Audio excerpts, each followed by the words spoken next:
sa ginibong drug bypass operation. Triple o 4 na doble ang bihikulo na gruso sa siyudad kang Naga. Mas complain ng police station kang Naga City Police Office. Newsbreak. Sa headlines kan mga barata, pagbugtak ng footbridge kang sarong commercial establishment sa Caceres Street, siyudad ni Naga, tinututukan kang lokal na gobyerno. Sarong lalaki naglukso sa salog sa may Delfin Rosales Bridge kasubagong aga, lamos na kan maihawas. Sarong miyembro kang New People's Army na kumbinsir kan PNP as in Philippine Army na magbalik loob na sa gobyerno. Kampana na papatunugon sa ikasanggatos na taon kang coronation ni Nuestra Señora de Peña Francia na isakat na sa kampanaryo. Diyos marahay na banggi. Ako si Mark Mendoza. Asin ako si Antoinette Eduardo. Kami ang sa indong tagapagatod barata. Nagkasibot ang mga nakahiling kasubagong aga sa parte kantulay kan Delfin Rosales sa may Panganiban Drive matapos na may lalaki subuot na maglukso sa salog. Tulos man ipinaabot sa mga otoridad ang insidente. Ang detalye sa report ni Christine Reyes. Mayo ng buhay, kamakuha ka mga otoridad ang hawak ni Alejandro Jacobe, 30 anyos sa taga-barangay Balata, siyudad ni Naga. Ini matapos magtagbang sa Delfin Rosales Bridge sa may Panganiban Drive pasado alas 8 kasubagong aga. Istorya kang sa iyang mga tugang na kaibanan, nagsusurubahan sa nasinda na idadaklag ang eco bag sa salog na may laman na bado kang sa idang ama na yaon sa ospital. Matapos na idaklag sa salog ang eco bag, tulos man ining pinaglukso kan biktima para ko anon. Alagad, daing na ini nagbutwa. Tulos nakaabot sa kaaraman ni Barangay Kapitan Ferdinand de Hita kang Barangay Balatas ang nasabing insidente. Kung kaya marikas man ining nag-abot sa pinangyarihan kang insidente. Ako po inapudan ka po sa barangay ni Kagawad Tinintia. Sabi na may taga Barangay Balatas dang nagluksog din sa salog. Kaya po nagigit po ako ngunyan para i-identify ko talaga kung taga Balatas po. Hindi talaga pong tulo, magturugang taga Balatas po ni taga Sonfor po yan. Di bali ang istorya po kang tugang na matua na hindi si tugang niya sa may 7-Eleven. Hindi ko alam kung anong ginigiribo, baka nagtatarambay or naghahagading tabang. Ang ama kaya po kanina sa BMC po ngunyan may hilang. Nagbabantay po si ina.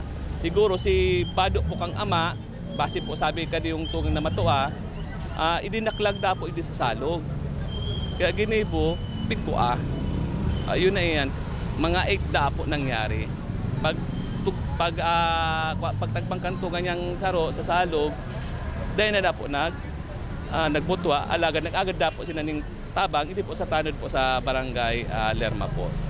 Parareho man na may diferensya sa pag-iisip ang magturugang, alagad naghahanap buhay pa man ang mga ini sa ibong kansaidang kondisyon. Po may mental condition da. Although ngani po ining saro ngani nagkakait ngani po ning padyak sa kuya sa area ko, alagad apig bawalan nita baka maka-diskwelo ning pasahero.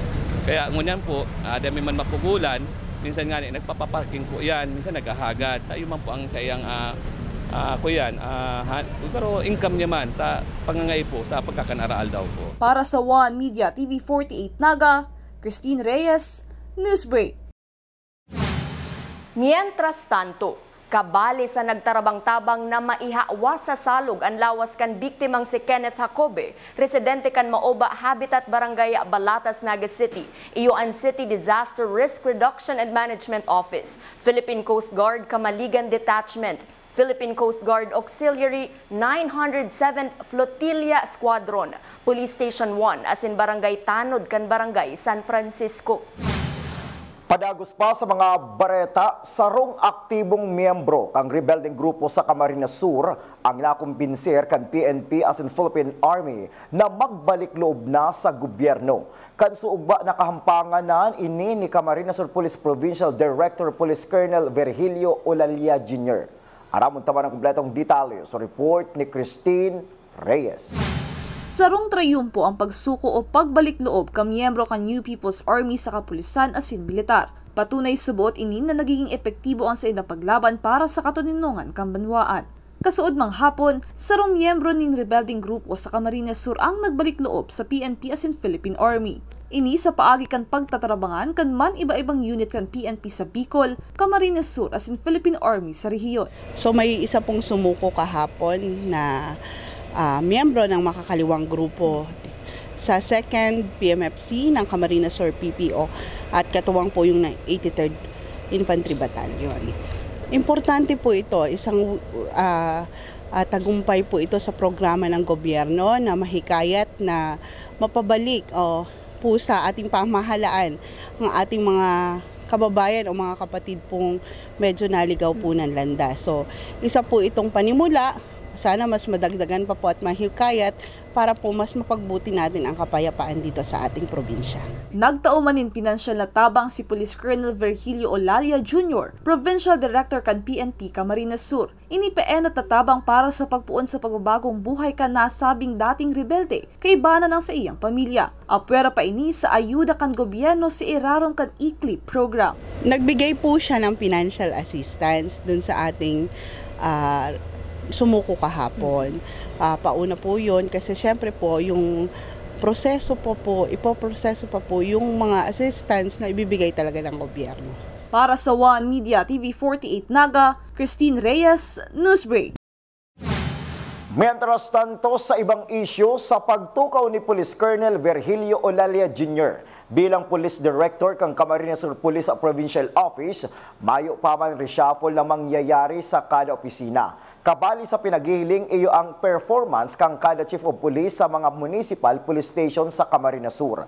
Dagdag pa ni Police Captain Sherilyn Samonte, tagapagtaram kang CSPPO, prioridad ngunyan kang CSPPO ang pasi-orden sa bilog na probinsya. Sabi po niya wala pa naman po at titingnan po niya yung performance ng bawat hepe ng pulisya po dito sa Camarines. Sa ngayon po ang ini-implement yung full maximum deployment, yung kailangan po mas maganda yung peace and order, maramdaman po ang pulis sa kalsada, pati po kami dito sa PHQ, dinideploy po para po meron din po kami patrol duty. Naaayon po ito sa tagubilin sa direktiba ng ating Chief PNP. Sa iba pang bareta, sa August 26 na ang deadline para sa mga eskwelahan na gustong magpartisipar sa Regional Military Street Parade Competition. Ngunya na paabuto na Peña Francia Fiesta. Susugi City Councilor Omar Buenafe, yaon pasubuot sa pag-organisar an mga eskwelahan kan sa indang ibabali sa military parade. Urug na ngunyan na may naglalamag pasubuot na magpa-enroll na mga estudyante. Of entries sa August 26. Actually, mga nag-Koreana, nag-signify kang intention nila, although bako pang officially, naburukasan pa lang bagang klase. So, understandable na pigo-organize pa nila sa mga units and itong mga troops, kaya po ang kaya makasiguro na ang kairibanan dyan sa mga units na iiba nila sa competition, talaga mga legitimate na enrolled ng mga estudyante. Sa pagbabalik kang Newsbreak, saro arestado, saro nakadulag sa anti-illegal drug bypass operation kang Naga City Police Office kan Subagong Udto. Iyan na siniba pang mga bareta sa pagwelta kan One Media TV48 Naga Newsbreak. Dakop sa ginibong drug bypass operation. Triple o 4 na doble ang bihikulo na gruso sa siyudad kang Naga. Mas complain ng police station kang Naga City Police Office. Newsbreak. We invest in shaping the future of healthcare. Our investment in the state-of-the-art facilities and the latest equipment means our students gain hands-on experience with the current technology driving the healthcare industry forward. From immersive laboratories to AI-powered patient model simulators to innovative learning environments, our graduates are prepared to meet the challenges of modern healthcare. The Naga College Foundation, College of Health Sciences, your premier leap to becoming a champion of healthcare.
Hello, NCF!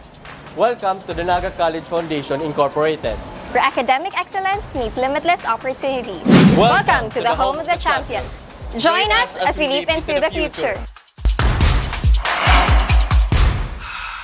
NCF is committed to providing state-of-the-art facilities to nurture the next generation of professionals. Our first-class facilities are designed to empower our students and equip them with the skills and knowledge needed to excel in their chosen field. Here at NCF Wings, you are a step closer to your dream of becoming a flight attendant. This is the first cabin crew training in Bicol. But at the heart of it all is the newly constructed College of Criminal Justice Education building. The Naga College Foundation Incorporated is one of the 10 schools in the Philippines recognized by the Commission on Higher Education as the Center of Development in Criminology. Our classrooms are designed to facilitate interactive learning, Strategically designed to support collaborative discussion and critical thinking. This building is home to Bicol's first world-class indoor firing range, which provides our students first-hand training in ensuring that they are proficient in firearm safety and marksmanship. from crime scene simulation laboratories to forensic science facilities. NCF CCJE has a wide range of specialized resources to prepare its students for various career opportunities in criminal justice. Unlock your potential today.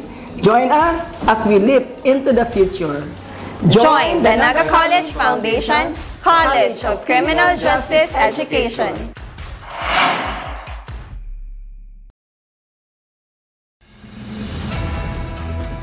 Dakop sa ginibog drug bypass operation. Triple o apat na doble ang bihikulo na gruso sa siyudad kang Naga. Mas complain ng police station kang Naga City Police Office. Newsbreak. Sa pagpapadagos kan mga bareta, ngunyan palang inabisuhan na kan lokal na gobyerno kan Naga an manihamiento kan sarong commercial establishment sa may Cáceres Street na sunodon an gabos na pinagahagad sa building code para sa pinaplanong pagbugtak nin footbridge pasiring sa balyong establishmento sa nasabing kalye kan Naga. Kabali sa kaipuhan na determinaran iyo ang vertical clearance para makaagi nin buwelo an mga darakulang bihikulo sa irarom kan hahamano na footbridge sa Cáceres Street. Sabi may problema basta masunod itong mga dapat sunodon according to the building code. Tayan pala may bayad dyan, may fee and may annual due for the maintenance of the bridge. And may mga safety measures na dapat sunodon. As in, ang tamang measurement dapat dahil magbaba sa almost 16 feet.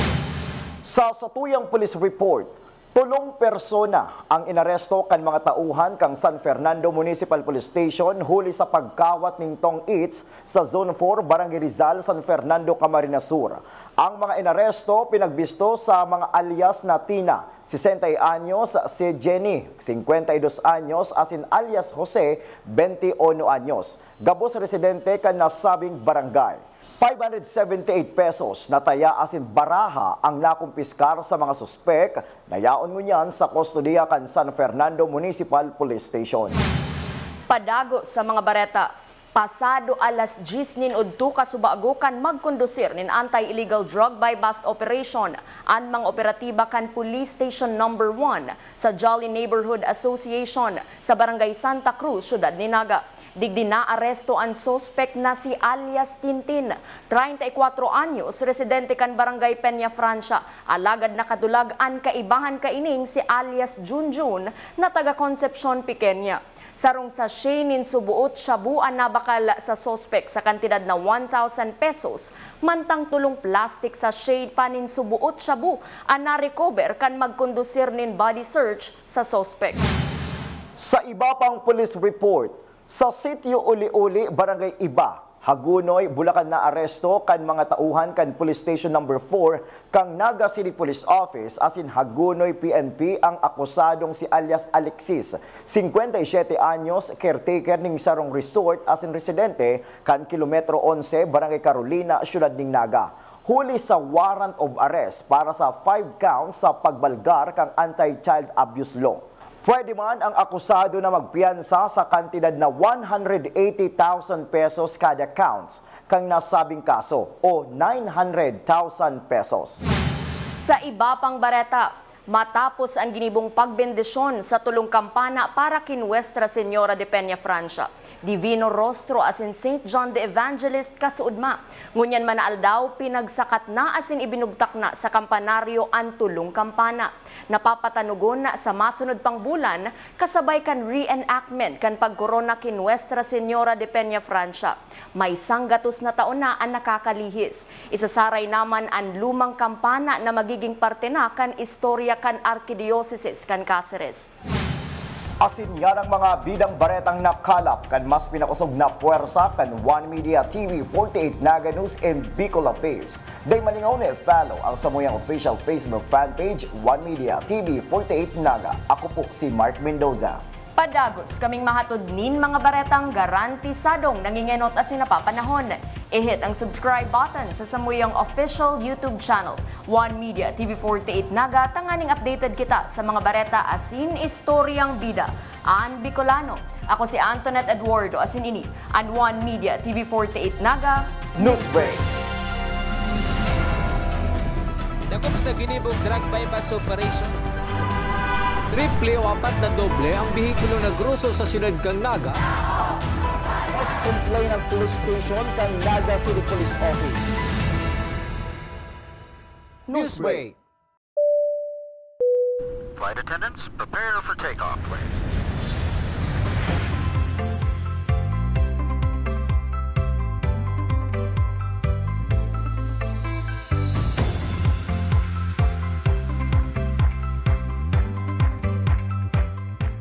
Slip life vest over your head. Take the tape around your waist